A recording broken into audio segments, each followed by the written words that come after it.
Hey guys, Chen here. I wanted to give you an update on my Toyota GR86 time attack car. This was our 2022 SEMA vehicle for the Toyota booth, and since then I've turned it into my time attack car. I know I originally said I was going to use this as a drift car, but I already have a drift car and I really wanted to get into more grip driving, so we've just been developing this for that. What I'm really excited about is that I'm taking the HKS Supercharger kit out of it and I'm putting on the very first HKS turbo kit outside of Japan. So they already have this in Japan in their development car, and I don't know if any customers have this kit, but this is specifically for outside of Japan, because they have like a specific catalytic converter for the downpipe, and there's just little things that make it legal for outside of Japan. We'll get into that more later. We'll also get into the stats, but I'll tell you guys my journey so far with the 86, and I just wanted to, I guess, give you guys updates, and I also wanted to tell you why I'm moving to a turbocharger kit versus me continuing this time attack car with the supercharger kit. HKS did send me stats, and we'll go over a couple of those right now. So their stock demo car in Japan dynos in at 237 crank horsepower. With this kit, it bumps it up to 366 horsepower, which is insane. It's a 130 horsepower increase for a bolt-on kit. That is so much. For the torque, they dynoed this at 190 torque at the crank, but with this bolt-on kit, it bumps it up to 294, which is over 104 foot-pounds of torque increase. That is so much for a four-cylinder engine, and especially for something that is just a bolt-on kit. The turbo itself is HKS GT3 RS, and it does have an internal wastegate. The kit comes with the really beautiful exhaust manifold, and it's a 113 millimeter catted downpipe, which is really nice. You can see it does have a cat, so it's nice that you can run this on the street. You know, you can still pass emissions in most states, and it's just so nicely made. It's incredible, the craftsmanship. The welding is really clean.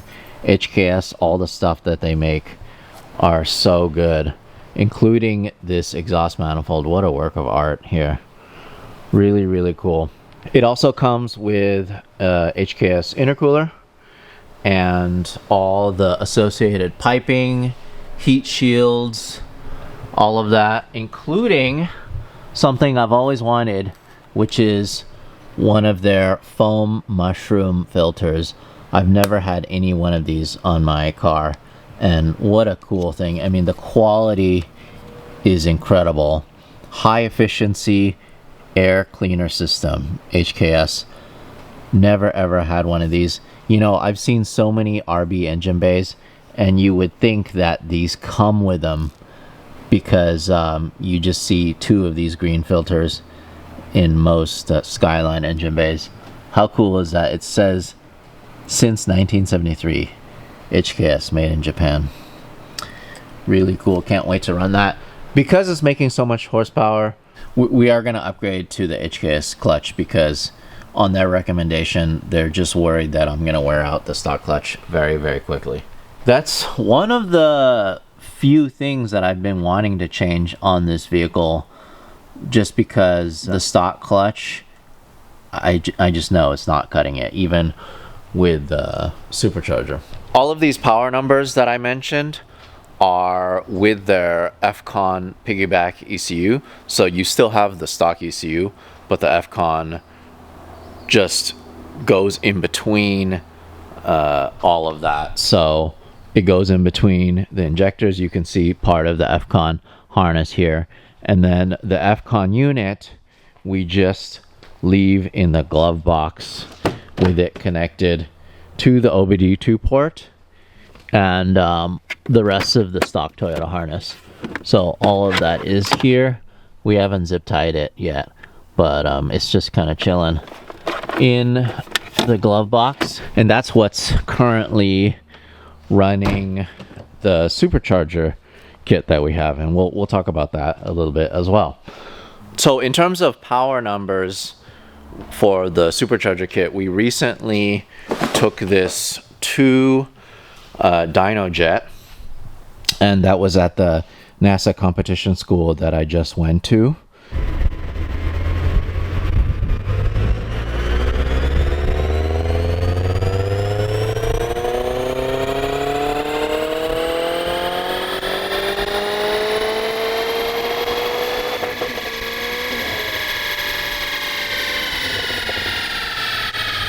I saw that everybody was dynoing their vehicle after their sessions, so I figured, you know what, we haven't had a chance to dyno this because HKS claims that it's 300 crank horsepower with this setup, because I think the stock crank horsepower is supposed to be 237, I think, and then that's on 98 octane in Japan.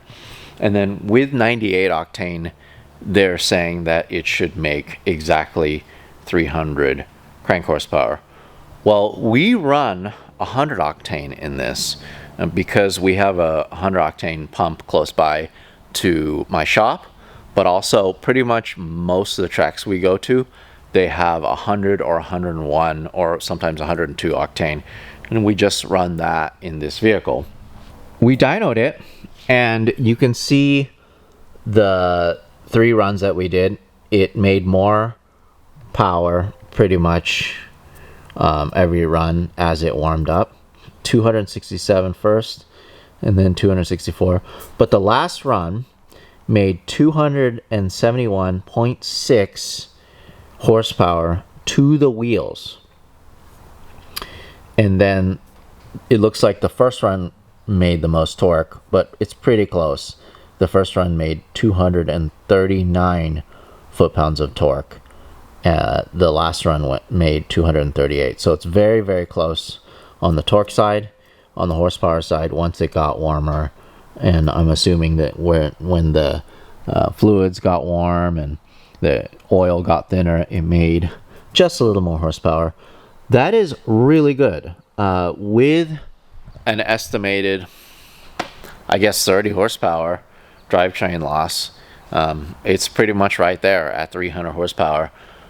Maybe it's a little more because a lot of people were telling me the dyno they have at the track at the NASA races reads a little low, and I don't know if that's by design. I'm assuming so. I asked a couple people. They did say that they would have to disqualify so many more cars if a lot of the cars, like the Spec Miatas and a lot of the spec race cars like the E46s, Spec 944s, if they dyno too high, they would just have to disqualify them because a lot of them are spec series, and it's just like a power to weight ratio with a lot of the other classes.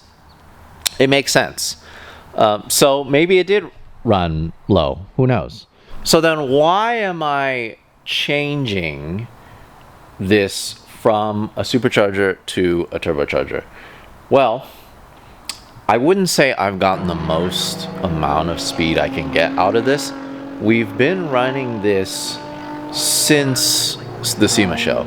I've taken it to as many track days as we can, and we've gone through a couple teething issues in terms of cooling, in terms of suspension, but I think we have it at a really, really good point. This weekend, I'm going to take it to Buttonwillow and I'm going to see what I can get. I don't know what the target should be. I know potentially what I can do. I'm at least going to try to get under 2 minutes, but we'll see.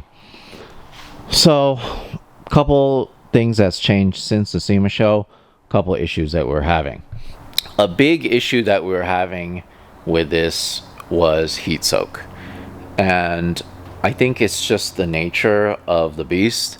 With supercharging, when the engine is not heat soaked and when it's running well, when you're driving this potentially on the street or on a track day when it's not that hot, it's making pretty good power. It's making about 60 horsepower over stock, 65 foot-pounds of torque, which is great. But the problem is, especially in Southern California, there's just so many track days that's very, very warm, and it's really hard to keep this thing cool. I pretty much can only get one hot lap in after a warm-up lap before it starts overheating and I start losing power. Part of that, like I said, is the nature of having something like a supercharger. It just creates so much more heat, and the cooling system has a really hard time keeping it cool. With that said, I talked to the guys at HKS USA and they gave me a couple suggestions. We were running coolant, so what we did was we took out the coolant and we ran water with water wetter. That's one. Two, we reached out to Sabon and we asked them if we can try out their vented hood, because when I initially built this vehicle for the SEMA show, you can see this is the hood that we used in 2022. This is the only hood they had available because it was a new car and it was something that they just quickly developed just to get to market, to be probably honestly the first carbon hood manufacturers to the market. And it fits great. It's so nice. It looks great. The carbon weave, incredible as always. The Sabon quality is really good. But the problem is it traps the heat in. It doesn't let the heat out. So just like on my 350Z, I switched to a vented hood, and it helps so much just to let some of the hot air out. It might help even more if I move some of the rubber weather stripping in the back, just to let it have a little more airflow. A couple other things that we did. We opened up this vent because we put on a HKS oil cooler.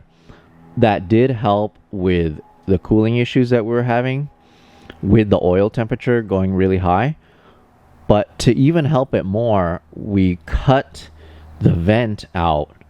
The HKS oil cooler lives where the stock windshield wiper reservoir is, so it sits here and it directs the airflow from here. You can kind of see it says HKS here. That is where it directs the airflow from, and there's a flap. You can choose to have it have more or less air, and it relocates the windshield wiper reservoir to this cool little aluminum HKS tank. Everything that they make is super OEM looking, super OEM feeling. We did add a CSF aluminum radiator, and that does help with cooling versus stock. All that said and done, I tried this out at Big Willow this past weekend when I was driving the NASA competition school, and it didn't skip a beat. We had 20-minute hard pushing sessions where I did not let off. I was just redline every single corner, just letting it ring out, and it felt like it had good power pretty much everywhere. The temps stayed pretty calm. Part of it, of course, was that it was a little cooler out. It was maybe about, I don't know, 55 to 65 degrees pretty much the whole weekend. There were some sessions when the sun came out, and a lot of the time it was raining. but it didn't overheat at all. And of course, I'm assuming that the weather really helped with that. As we move on to the turbo kit, we're going to try our best to keep developing this chassis. Who knows what the cooling is going to be like with the turbo kit. Hopefully it'll be a lot better. Hopefully it won't heat soak, but we won't know until we put all this stuff in. I just wanted to show you guys a couple other things. It does come with this replacement oil pan that has like a oil return. I'm assuming that's from the turbo. But I have a GR Cup oil pan, which is the exact one that they run in the GR Cup race cars. So what they're going to have to do is they're going to have to cut this out and then put it on my oil pan, because my oil pan is a baffled oil pan and it's modified by TRD. Couple other things that we've done to the car since we moved from 17-inch wheels and tires to 18-inch, and this was a suggestion from my buddy Son Vo, who sets up the suspension on this car. He does an alignment. He does so much to develop the chassis. His is probably one of the fastest in the US, if not the world, around a track. And his is naturally aspirated, but his runs E85. He suggested we go wider. So now I'm running Yokohama Tire Advan AO52s, 265 35 18s.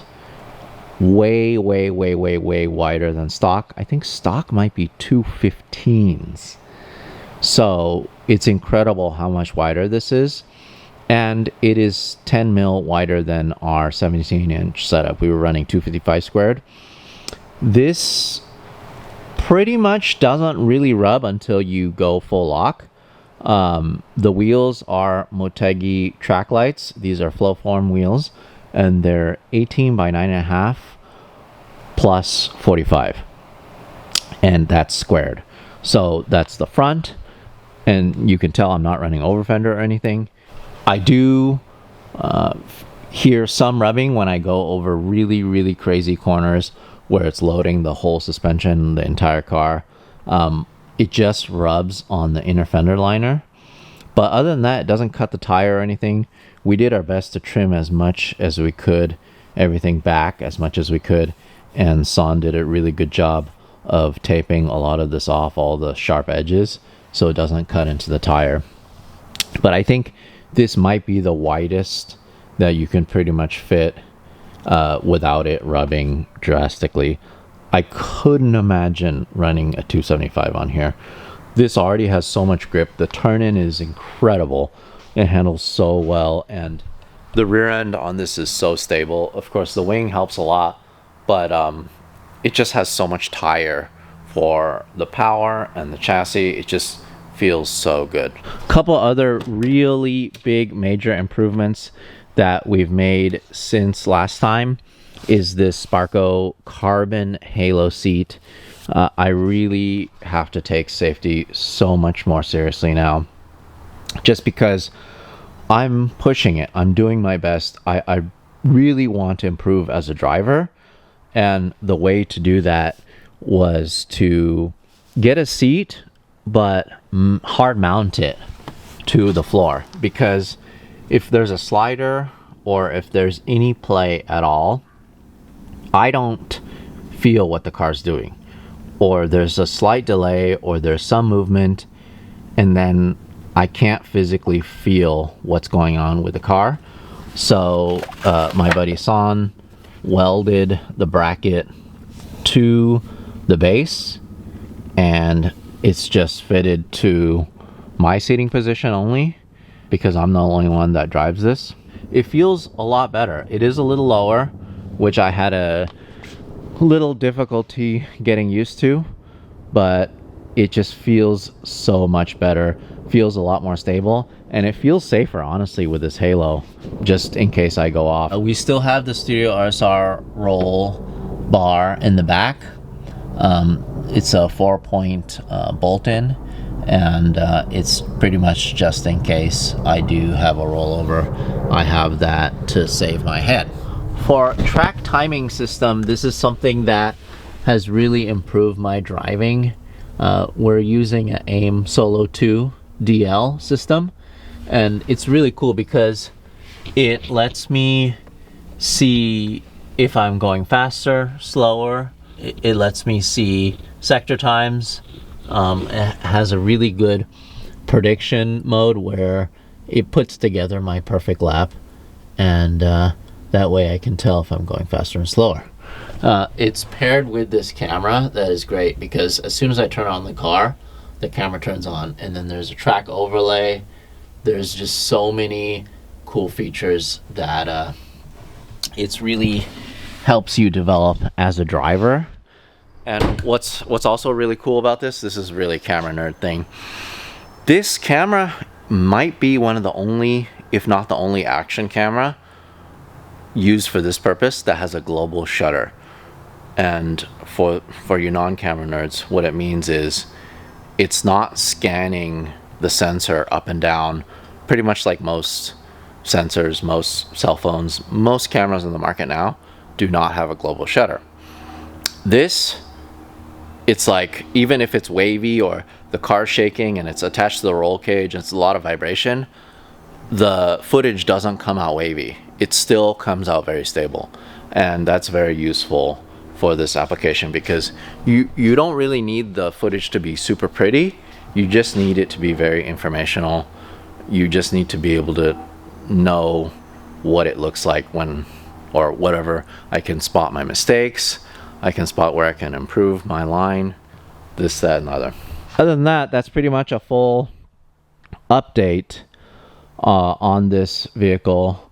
We're still running Pennzoil Ultra Platinum 0W20 in this. We do have a chance to put a lot more in because of the HKS oil cooler, and I fill it up at about half a quart more than normal, just because a lot of other people that are running these vehicles in autocross and road racing suggested it, and it seems to be working just fine.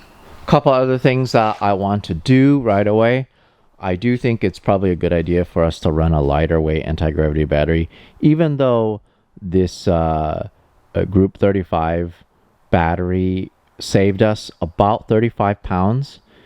I know if we switch to even a smaller battery, maybe something about this size, it should be so much better in terms of just saving weight. These are so light. I absolutely love these batteries so much. Like, I could just carry this with one hand, and it has quite a bit of power still. 925 cold cranking amps. That's more than enough for something like this. And they even make batteries that are lighter than that. I think that one is 7 pounds. I think they make one that's even lighter, maybe 3.5 to 4 pounds. I've seen it on my buddy's Lotus, and that's just the way to cut even more weight out of a car that's already light. San did go through this car in and out, getting rid of like side curtain airbags, little trim pieces. You can see that most of the interior is intact. You can see I still have carpet. I still have door seals, all of the door stuff, AC, the radio, pretty much everything, all the cubbies, headliner, all of this 100% stock. AC still works real nice, blows real cold, but the back is pretty much mostly stripped. But there's just a lot of little things that Sam removed, and he saved over 45 pounds. And I'm assuming that if you dug into this more, he could probably save a lot more weight. I think his weighs very, very, very little. I don't know actually how much his weighs. I think he said 20, 25, 50, maybe. I mean, his is so bare bones. But this one I know will weigh more than his because just the supercharger kit alone, or the turbocharger kit alone, adds quite a bit of weight. And of course my roll bar adds weight, but safety first, cannot get rid of that. Just other little things too, like I like all of this stuff. I think it just adds character to the car. And we have a lot of the TRD bracing that we added underneath that I showed you guys in the video where I totaled up the cost of this build. The next step is taking this to HKS in Arizona. We're going to film the kit getting put in, and then I'll take this to the track and I'll give you guys first impressions, and I'll give you guys a comparison to what it felt like with the Supercharger kit. This is just so cool. I love running HKS parts. They are super supportive of amateur drivers like myself, just enthusiasts. They really believe in tuning. They just are great people to work with. They make incredible products, and I can't wait to see what they're going to come out with next.